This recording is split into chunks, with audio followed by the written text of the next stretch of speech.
When someone drops $20,000 cash on a car, it's like setting off a small fireworks show that only the IRS gets to see. Here's what goes down. First up, don't panic if you're the one with the wad of Benjamins.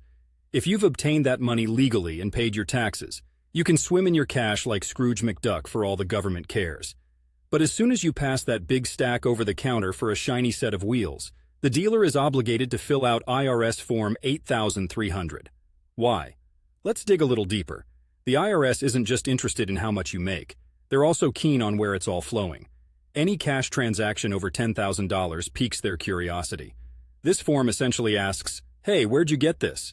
It's a bit like your nosy neighbor wondering how you afforded that new Tesla when you're always home on Mondays. Now, let's clear up a couple of misconceptions. Paying in cash doesn't automatically make you a suspect in Breaking Bad Portland Edition. It's a safeguard against illegal activities like money laundering. The dealer sends the form to the IRS, and it details the buyer's information and the nature of the transaction. If you're doing things by the book, this shouldn't worry you. But let's say you've been a bit sketchy. Maybe you've got a few side gigs, under-the-table types. Well, suddenly this form might be the IRS's golden ticket to Willy Wonka's audit factory. What happens next? If the IRS's interest is piqued, they might take a closer look at your filings.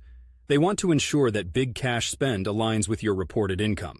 If it's a gift, inheritance, or sale of an asset, make sure you have the paper trail to prove it. The IRS has a snazzy computer system, let's call it the Eagle Eye, crunching numbers and matching data points. If your cash extravaganza doesn't get a thumbs up from Eagle Eye, you might get to meet an IRS agent for a fun chat about your finances. Living in Portland and everywhere else in the U.S., here in Portland, Oregon, or wherever you might be in the States, the rule is the same. The IRS doesn't discriminate.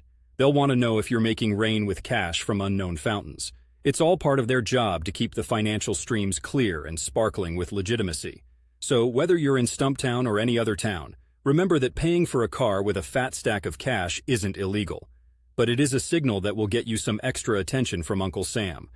As long as your cash is clean, though, you've got nothing to worry about. Drive that car right into the sunset, my friend, and enjoy the ride.